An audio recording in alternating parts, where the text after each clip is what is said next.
नमस्कार विद्यार्थियों, आज का पाठ है कारक। पिछले 4 पाठों में हमने संज्ञा के रूपांतर, लिंग तथा वचन की चर्चा की। इसी कड़ी में आज हम कारक की बात करेंगे।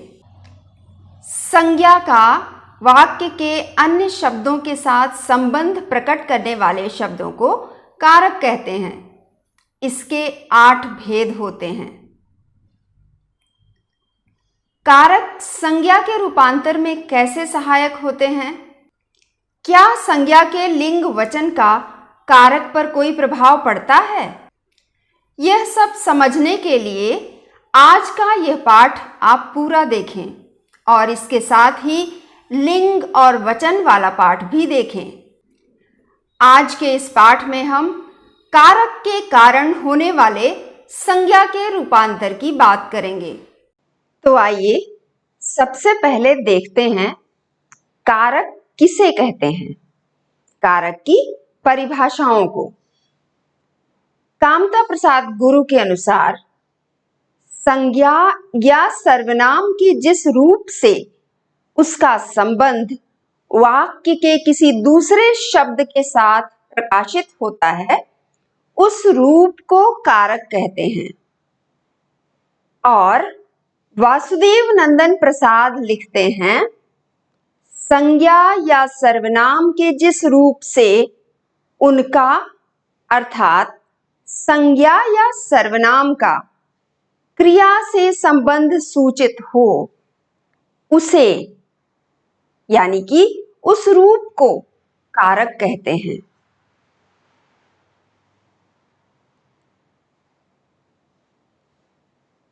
हिंदी में कुल 8 कारक हैं। कर्ता, कर्म, करण, संप्रदान, अपादान, संबंध, अधिकरण, संबोधन। और इन 8 कारकों की अपनी विभक्तियां हैं, जिन्हें हम हिंदी में कारक चिन्ह भी कहते हैं। जैसे कर्ता के लिए चिन्ह है ने। राम ने रोटी खाई, ने। और आप देखें, जब हम इस ने का प्रयोग करते हैं तो संज्ञा अर्थात राम के साथ जब ने जुड़ता है तो उसमें थोड़ा सा परिवर्तन आ जाता है। राम ने।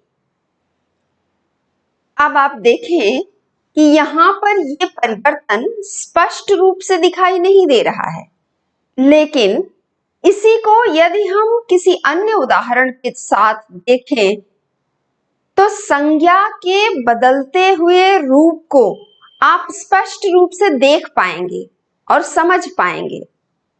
जैसे बच्चों ने गीत गाया। अब आप देखिए, कर्ता कारक की विभक्ति ने के कारण बच्चा शब्द का रूप जब उसका वचन बदल रहा है तो किस प्रकार बदल जा रहा है। और ये बात मैंने वचन वाले पाठ में भी स्पष्ट रूप से एक तालिका के माध्यम से बताया था। आप यदि भूल गए हों तो एक बार पुनः वचन वाला वीडियो देख लीजिए कि किस प्रकार वचन के विभक्ति सहित रूपों में परिवर्तन होता है। जैसे बच्चा शब्द को लें। बच्चा एक वचन का रूप है और इसी का यदि हम बहुवचन करें तो हो जाएगा बच्चे, जो कि विभक्ति रहित रूप है। अर्थात वहां पर विभक्ति का प्रयोग नहीं हो रहा है। लेकिन यदि हम इसका विभक्ति सहित बहुवचन का रूप देखें तो होगा बच्चों, बच्चों ने, बच्चों को, बच्चों से। तो इस प्रकार जब कारक की विभक्तियों का प्रयोग होता है तो संज्ञा के रूपों में परिवर्तन होता है और यह परिवर्तन लिंग और वचन के आधार पर थोड़ी भिन्नता लिए हुए होता है।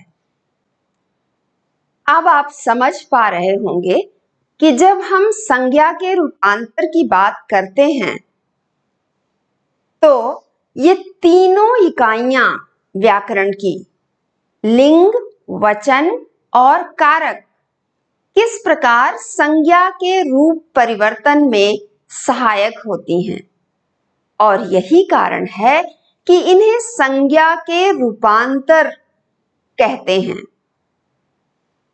तो हम बात कर रहे हैं हिंदी में कारकों की और कारक के भेदों की।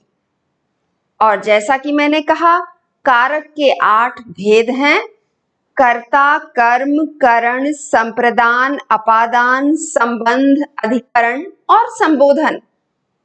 और पहला कारक है कर्ता, जिसकी विभक्तियों के उदाहरणों की मैं अभी आपसे चर्चा कर रही थी। दूसरा कारक है कर्म और इसकी विभक्ति है को। तीसरा कारक है करण, इसकी विभक्ति है से या के द्वारा। चौथा कारक है संप्रदान और इसकी विभक्ति है को या के लिए। पांचवा कारक है अपादान, इसकी विभक्ति है से। छठा कारक है संबंध और इसकी विभक्तियां हैं का, के, की, रा, रे, री। सातवां कारक है अधिकरण और इसकी विभक्ति है में अथवा पर। आठवां कारक है संबोधन और इसकी विभक्तियां हैं हे, अजी, अहो, अरे। अब आइए हम इन कारक के भेदों को विस्तार से समझते हैं। तो सबसे पहले हम लेते हैं कर्ता कारक, जिसकी विभक्ति है ने और इसकी चर्चा अभी मैंने थोड़ी देर पहले बड़े विस्तार से की थी। क्रिया से जिस वस्तु के विषय में विधान किया जाता है उसे सूचित करने वाले संज्ञा के रूप को कर्ता कारक कहते हैं। जैसे मोहन हंसता है, मां ने दरवाजा खोला, मिठाई अभी आएगी। अब आप इन वाक्यों को ध्यान से देखिए। कहीं कहीं तो कर्ता की विभक्ति ने दिख रही है, जैसे मां ने दरवाजा खोला, लेकिन कहीं कहीं यह विभक्ति दिख नहीं रही है। लेकिन यह निश्चित है कि कर्ता कारक की विभक्ति का ही प्रयोग इस वाक्य में हुआ है। जैसे मोहन हंसता है। तो ऐसे उदाहरणों में जहां हमें कर्ता कारक या अन्य कारकों की भी विभक्तियां नहीं दिखती हैं, उन्हें हम कहते हैं यहां विभक्ति शून्य है। भले ही वह कर्ता कारक का उदाहरण है या कर्म, करण, संप्रदान, अपादान कोई भी हो सकता है। तो इस प्रकार आप वाक्य बनाएं और देखें कि कहां पर क्रिया से जिस वस्तु का विधान किया जा रहा है उसे सूचित करने वाले संज्ञा के रूप में परिवर्तन हो रहा है और जहां यह परिवर्तन हो रहा है उसे हम कर्ता कारक कहेंगे। जैसे आप इन उदाहरणों में देख पा रहे हैं, मां ने दरवाजा खोला, तो खोलने की क्रिया जो हो रही है उसका प्रभाव किस पर पड़ रहा है या उसका विधान किसके विषय में किया जा रहा है? मां के विषय में। मां ने दरवाजा खोला, तो इसलिए यहां पर मां करता है और कर्ता कारक के कारण मां ने अर्थात मां के रूप में परिवर्तन स्पष्ट रूप से लक्षित हो रहा है। अगला कारक का भेद है कर्म। कर्म कारक की विभक्ति है को और जिस वस्तु पर क्रिया के व्यापार का फल पड़ता है उसे सूचित करने वाले संज्ञा के रूप को कर्म कारक कहते हैं। अब आप इसे यूं भी समझ सकते हैं, जैसे एक वाक्य होता है तो वाक्य में कर्ता क्रिया कर्म ये तीन उसके अंग होते हैं। वाक्य में क्रिया का फल कर्म पर पड़ता है, तो यहां पर यदि आप वाक्य में कर्म को देख पा रहे हैं तो कर्म कारक को भी स्पष्ट रूप से पहचान जाएंगे। जैसे लड़का पुस्तक पढ़ता है, लड़का करता है, पढ़ना क्रिया है। यहां इस वाक्य में पढ़ना क्रिया के पढ़ता है रूप का प्रयोग हुआ है और लड़का क्या पढ़ता है? पुस्तक। तो यहां पर पुस्तक कर्म है। अब आप देखिए लड़का पुस्तक पढ़ता है तो पुस्तक कर्म कारक है। यहां पर लेकिन इस वाक्य में कारक की विभक्ति का प्रयोग नहीं हुआ है, अर्थात विभक्ति शून्य है। इसलिए हम दूसरा उदाहरण देखते हैं। मालिक ने नौकर को बुलाया। मालिक करता है, बुलाना क्रिया है और किसको बुलाया? नौकर को। तो नौकर कर्म है इस वाक्य में। तो मालिक ने नौकर को बुलाया। अब देखिए यहां पर कर्म के साथ कर्म कारक की विभक्ति का प्रयोग भी यहां हुआ है। तो इस प्रकार से आप और भी वाक्य ढूंढें पुस्तकों में से और कर्म कारक की विभक्तियों को समझने का प्रयास करें। कारक का तीसरा भेद है करण कारक और करण कारक की विभक्ति है से या कहीं कहीं के द्वारा भी होता है।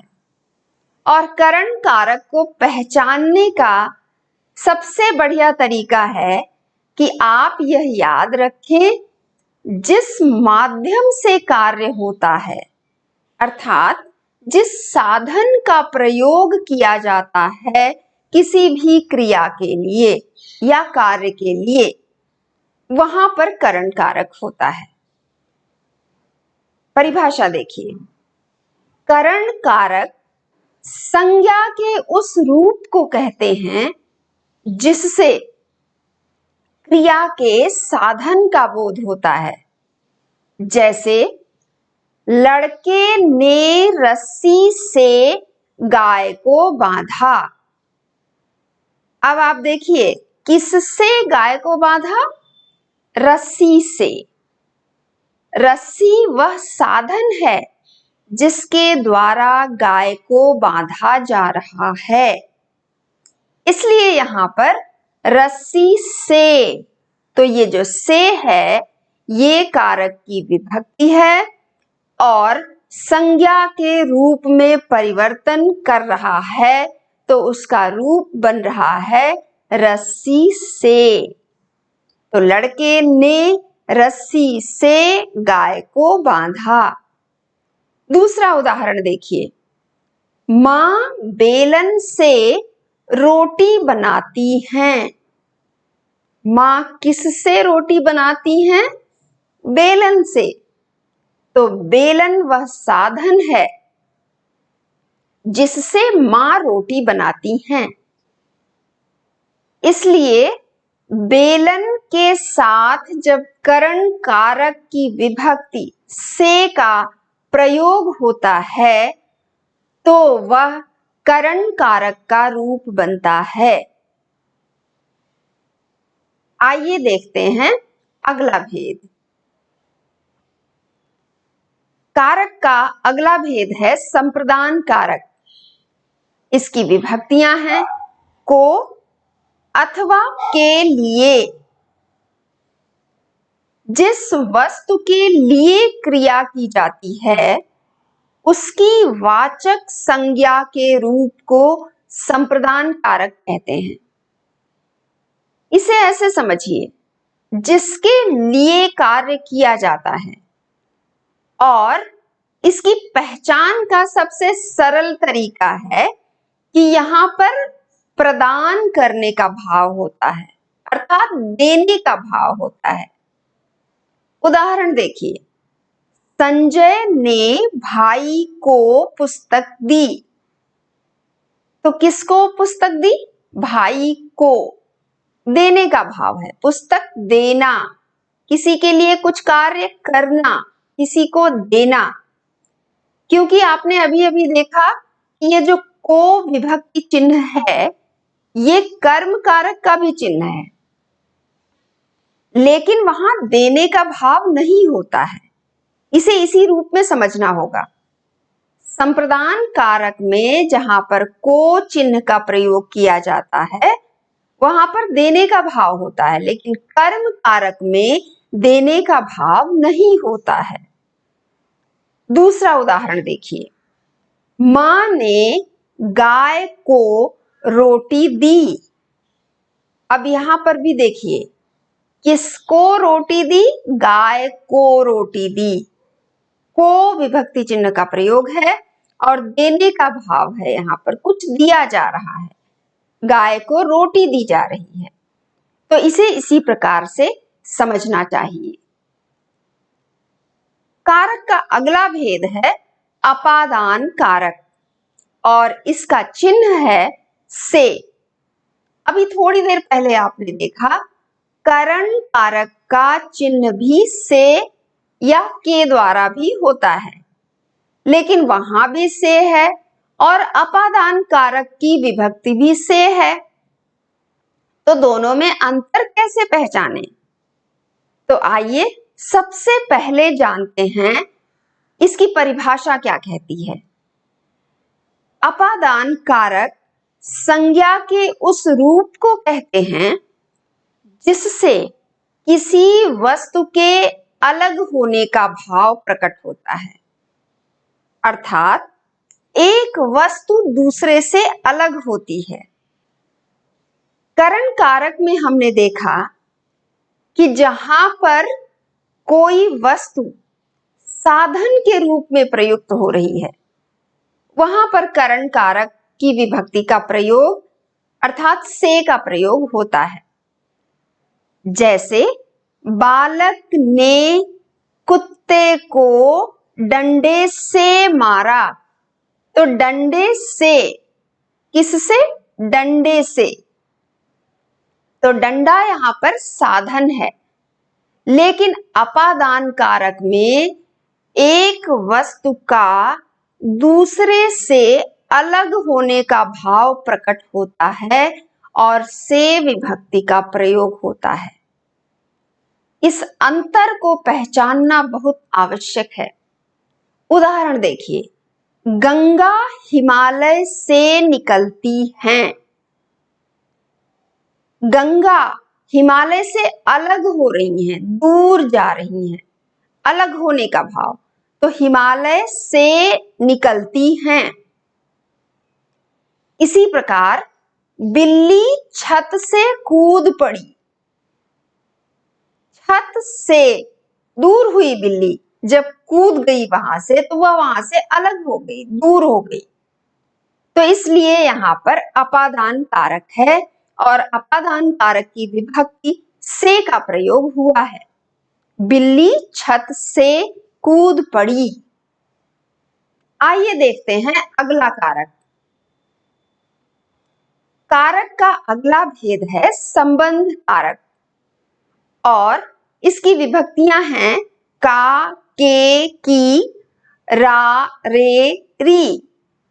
अब आप देखिए इन विभक्तियों पर संज्ञा के लिंग और वचन का प्रभाव स्पष्ट रूप से दिखाई दे रहा है। परिभाषा देखिए, संज्ञा के जिस रूप से उसकी वाच्य वस्तु का संबंध किसी दूसरी वस्तु के साथ सूचित होता है, उस रूप को संबंध कारक कहते हैं। अब आप यहां पर देखिए, एक वस्तु का संबंध दूसरे के साथ सूचित हो रहा है। जैसे राजा का पुत्र, तो पुत्र का संबंध है राजा के साथ और संबंध कारक की विभक्ति का यहां प्रयोग हुआ है का, राजा का पुत्र। दूसरा उदाहरण देखिए, मोहन की मां। अब देखिए यहां पर की विभक्ति है। क्यों यह की है? क्योंकि मां स्त्रीलिंग है और पुत्र पुल्लिंग है, इसलिए राजा का पुत्र का विभक्ति का प्रयोग हुआ है। और इसी प्रकार अगला उदाहरण देखिए, पत्थर के टुकड़े। अब यहां पर के है। क्यों है के? क्योंकि टुकड़े बहुवचन है। तो वचन और लिंग इन दोनों का प्रभाव संबंध कारक की विभक्तियों में देखा जा सकता है, इनके रूपों में देखा जा सकता है। और संबंध कारक के विभक्ति चिन्ह सर्वनामों के साथ प्रयुक्त होते हैं तो उनका रूप भी बदलता है और इसकी चर्चा भी मैंने वचन वाले पाठ में तालिका के माध्यम से बड़े विस्तार से की थी। यहां पर उदाहरण देखिए, मेरा घर। मेरा, मैं सर्वनाम है और मैं का विभक्ति सहित रूप है मेरा। तो मेरा, रा संबंध कारक की विभक्ति है रा, मेरा घर। तो इस प्रकार से आप संबंध कारक की विभक्तियों को समझिए और उदाहरण ढूंढिए और इन विभक्तियों का अपने वाक्यों में प्रयोग कीजिए।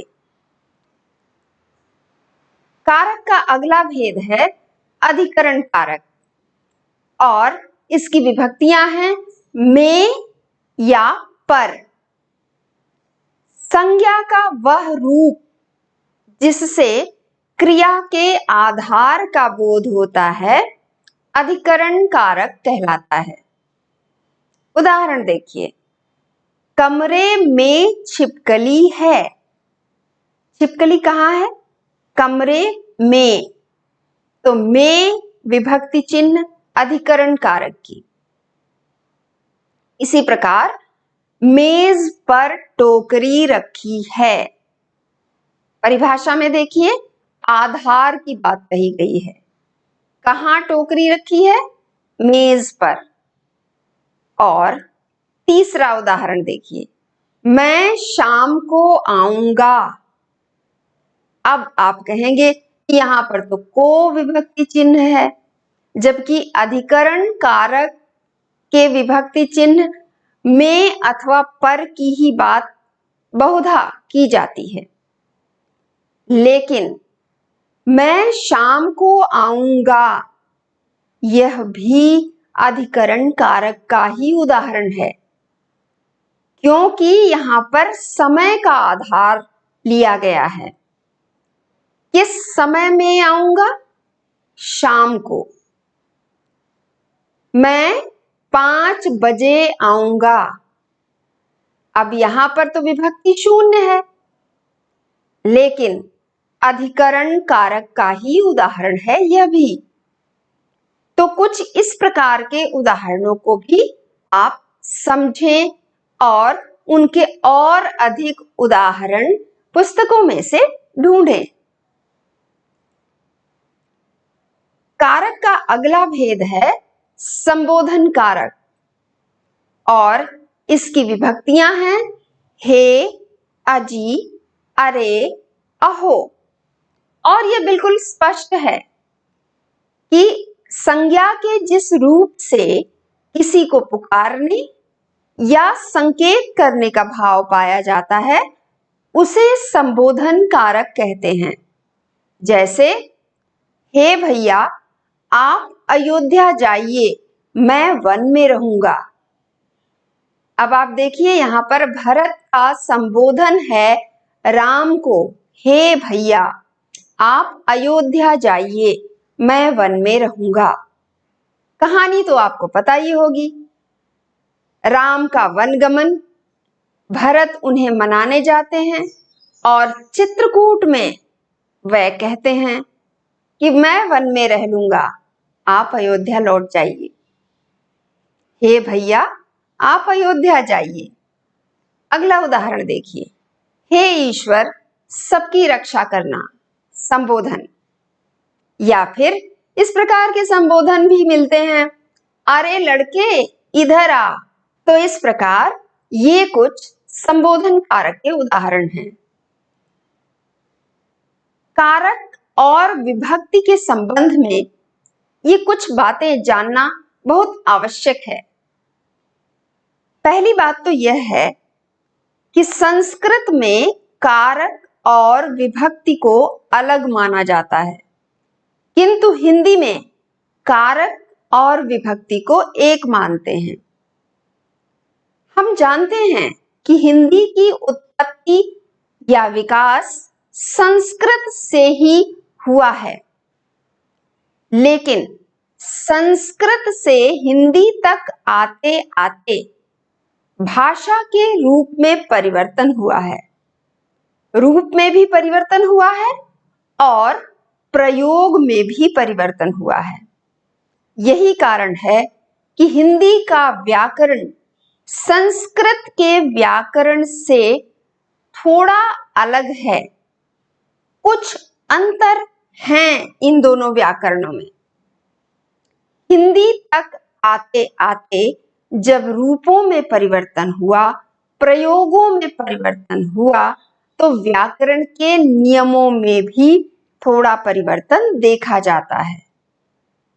कामता प्रसाद गुरु कहते हैं कि हिंदी में अधिकांश विभक्तियों का रूप केवल अर्थ से निश्चित किया जा सकता है, क्योंकि रूपों की संख्या बहुत ही कम है। इसलिए इस भाषा में अर्थात हिंदी में विभक्तियों के सार्थक नाम, कर्ता, कर्म आदि ही उपयोगी जान पड़ते हैं। अब यहां पर कामता प्रसाद गुरु की बात को समझना चाहिए। वे कहते हैं कि रूपों की संख्या बहुत है। जैसे एक शब्द लेते हैं हम, संज्ञा हाथ। मैंने हाथ से सिलाई की। अब यहां पर हाथ क्या है? साधन है। तो कौन सी विभक्ति होगी? आप सोचिए, इसको समझिए।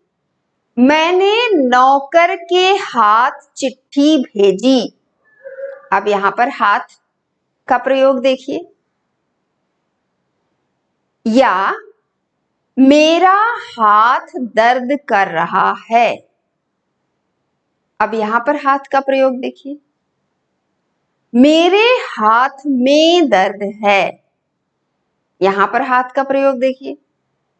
तो इस प्रकार आप देखिए, एक ही संज्ञा है हाथ, पर उसका प्रयोग अलग अलग कारक के रूपों में हो रहा है। अब आप यहां पर देखिए, एक ही संज्ञा है हाथ, लेकिन उसका प्रयोग जिस प्रकार हो रहा है, हमें विभक्तियों के अलग अलग रूप देखने को मिल रहे हैं। इसीलिए विद्वानों का मानना है और विशेष रूप से कामता प्रसाद गुरु यह मानते हैं कि हिंदी में विभक्तियों के नाम कर्ता, कर्म, करण आदि ही उपयोगी लगते हैं। और तीसरी महत्वपूर्ण बात है, कुछ विद्वान विभक्ति शब्द का प्रयोग प्रत्यय के अर्थ में करते हैं और अपने माने हुए दोनों कारकों का लक्षण इस प्रकार देते हैं। क्रिया के संबंध में संज्ञा की जो दो विशेष अवस्थाएं होती हैं उनको कारक कहते हैं। संज्ञा की विशेष अवस्थाएं क्रिया के संबंध में। अब जैसे यहां पर कह रहे हैं दो विशेष अवस्थाएं होती हैं, तो वो वचन का रूप हो सकता है, दो वचनों का रूप। और ये प्रत्यय क्यों कहते हैं? क्योंकि प्रत्यय की भी परिभाषा आपको पता होगी कि वह शब्दांश जो किसी शब्द के बाद लगते हैं, वह बाद में जुड़ते हैं और शब्द का रूप बदल जाता है। तो कारक की विभक्तियां भी संज्ञाओं के बाद ही प्रयुक्त होती हैं। इसलिए कुछ विद्वान इन्हें प्रत्यय कहना उचित मानते हैं। विद्यार्थियों, इस पाठ को बनाने के लिए मैंने जिन पुस्तकों का उपयोग किया है उनके नाम हैं हिंदी व्याकरण कामता प्रसाद गुरु, आधुनिक हिंदी व्याकरण और रचना वासुदेव नंदन प्रसाद, व्यावहारिक हिंदी व्याकरण तथा रचना हरदेव बाहरी। मैं इन लेखकों को धन्यवाद करती हूं और आभार प्रकट करती हूं। मुझे विश्वास है कि आज के इस पाठ से आपको कारक तथा उसके भेदों को समझने में अवश्य मदद मिलेगी। आप इन पाठों को स्वयं भी देखें और अपने मित्रों से भी देखने का आग्रह करें। चैनल लाइक करें और साझा करें। और हाँ, चैनल सब्सक्राइब करके बेल आइकन दबाना ना भूलें ताकि आने वाले पाठों का नोटिफिकेशन आपको मिलता रहे। अब आप हमसे हमारे फेसबुक पेज के माध्यम से भी जुड़ सकते हैं। लिंक डिस्क्रिप्शन में दी गई है। आप दर्शकों के अनुरोध पर मैं आज से इस पाठ की अध्ययन सामग्री की PDF फाइल भी डिस्क्रिप्शन में दे रही हूं। आपके सवाल और टिप्पणियां ये सुनिश्चित करेंगे कि आप हिंदी व्याकरण ध्यान से सीख रहे हैं। तो विद्यार्थियों, आगे का पाठ अगले सप्ताह। तब तक के लिए धन्यवाद।